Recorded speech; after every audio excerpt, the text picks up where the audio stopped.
नमस्कार, मेरा नाम है साजिब और आप देखना शुरू कर चुके हैं नेक्स्ट 9 न्यूज पॉलिटिकल बाइट। देखिए, दिल्ली में एलजी और आम आदमी पार्टी एक बार फिर से आमने सामने हो गई है। दोनों के बीच एक बार फिर से तकरार देखने को मिली है। आपको बता दें कि बीते दिनों दिल्ली के डीडीए फ्लैट्स पर जो है बुलडोजर चला। जी हाँ, बुलडोजर चलने के बाद दिल्ली में राजनीति गर्म हो गई।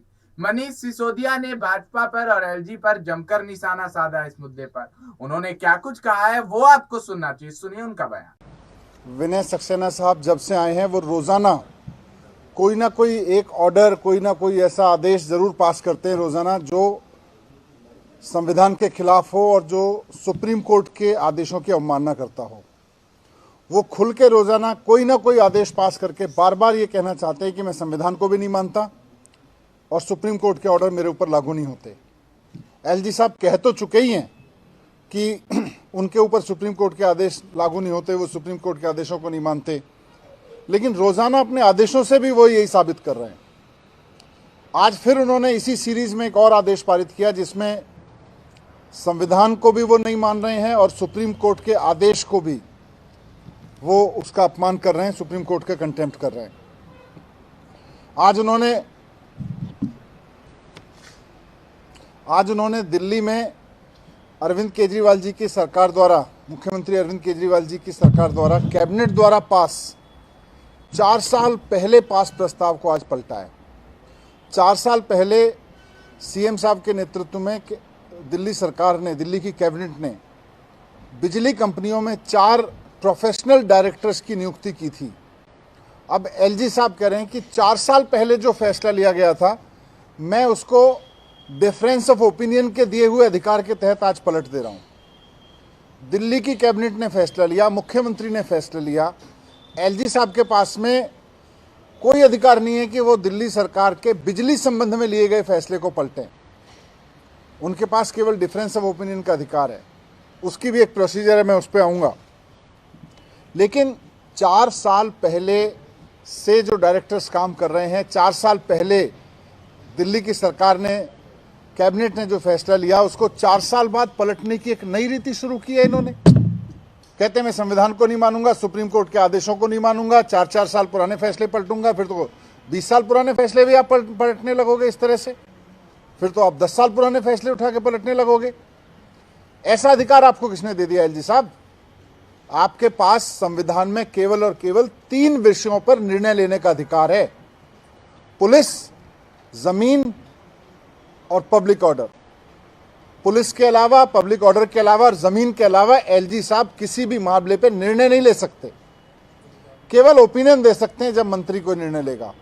निर्णय लेने का अधिकार मंत्री के पास है, निर्णय लेने का अधिकार सरकार के पास है, मंत्रिमंडल के पास है, मुख्यमंत्री के पास है।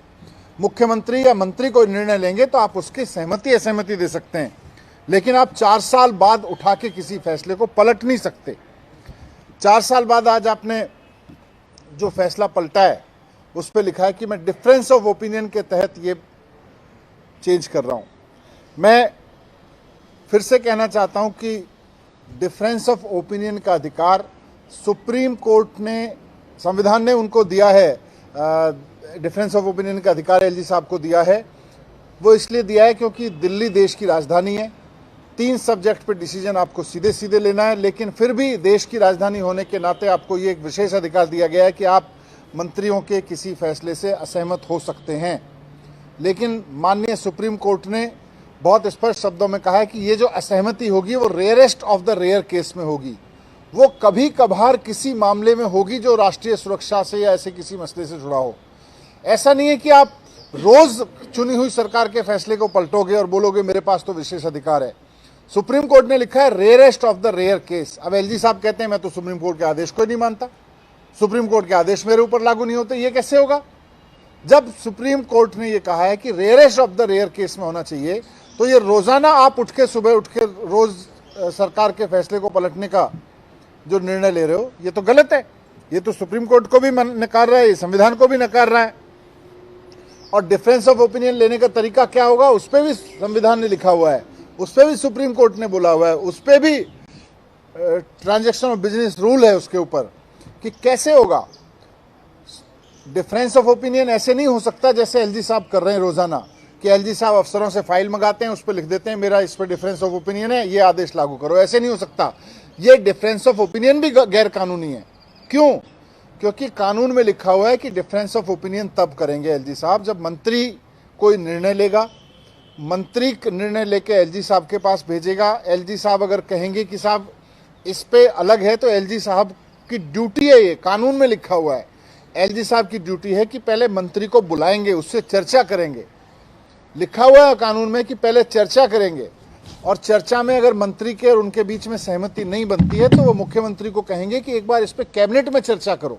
मंत्री नहीं मान रहे, कैबिनेट मान जाए, और कैबिनेट भी नहीं मानेगी तब एलजी साहब के पास ये पावर है कि वो कोई निर्णय लेंगे और सेंट्रल गवर्नमेंट को कहेंगे भाई इस पे डिफरेंस ऑफ ओपिनियन है। उससे पहले एलजी साहब के पास कोई पावर नहीं है। तो जो डिफरेंस ऑफ ओपिनियन एलजी साहब ले रहे हैं उसमें कोई प्रोसीजर फॉलो नहीं कर रहे, वो इलीगल तरीके से इंप्लीमेंट करा रहे हैं, अफसरों से डरा के धमका के उनको, संविधान को मान नहीं रहे। सुप्रीम कोर्ट के फैसलों के बारे में उनका कहना है सुप्रीम कोर्ट के फैसले मेरे ऊपर लागू नहीं होते, मैं तो लेफ्टिनेंट गवर्नर हूं। आप संविधान के आदेश पे चलते हो, भारत में ही रहते हो, भारत में के ही एक राज्य में एलजी हो, आपको संविधान को भी मानना पड़ेगा, सुप्रीम कोर्ट को भी मानना पड़ेगा, नियम कायदे कानूनों को भी मानना पड़ेगा। आप जिस पार्टी के होंगे, ऐसा नहीं है कि दूसरी पार्टी की सरकारों के बारे में आप बोलें उसकी पार्टी का कोई भी फैसला मैं कहीं से भी उठा के पलट सकता हूं। ये गैरकानूनी तरीके से एलजी साहब कर रहे हैं। कह रहे हैं कि हमने 4 साल पहले जो केजरीवाल जी की सरकार ने डायरेक्टर लगाए थे, वहाँ बिजली कंपनियों में 8,000 करोड़ का घोटाला हो गया। दिल्ली में केवल और केवल एक ही काम हो रहा है बिजली के सेक्टर में कि बिजली लोगों को फ्री मिल रही है। कोई घपला, कोई घोटाला नहीं। कहाँ घोटाला हो गया, कौन सा घोटाला हो गया, सब हवा में है। रोज कोई नया आरोप लगाते हैं, कभी मेरे ऊपर आरोप लगाते हैं, कभी किसी और के ऊपर आरोप लगा देते हैं, सीबीआई भेज देते हैं, ईडी भेज देते हैं। करा लो इसकी जांच, इस 8,000 करोड़ की भी करा लो। आपको ये पावर कहाँ से आ गई? आपके पास ये पावर है कि आपको लग रहा है घोटाला हुआ, जांच कराओ। आपके पास ये पावर कहाँ से आ गई कि आप केजरीवाल जी की सरकार के फैसले को 4 साल बाद पलट देंगे? ये आपके पास पावर नहीं है। असंवैधानिक कर रहे हैं, गैर कानूनी कर रहे हैं, और बिना प्रोसीजर्स को फॉलो हुए कर रहे हैं। आप प्रोसीजर भी लीगल अपना रहे हैं। मैं एलजी साहब को रिक्वेस्ट करना चाहता हूं कि संविधान का सम्मान करिए, सुप्रीम कोर्ट के सम्मान करिए। आप ये मत मान के चलिए कि सुप्रीम कोर्ट के फैसले आप पर लागू नहीं होते, और प्रोसीजर्स को फॉलो करिए। तो सुना आपने मनीष सिसोदिया यहाँ पर क्या कुछ कहते हुए नजर आ रहे हैं। बहरहाल इस पर आपकी राय क्या है, कमेंट करके अवश्य बताइएगा। तब तक के लिए बने रहिए और देखते रहिए नेक्स्ट 9 न्यूज पॉलिटिकल बाइट।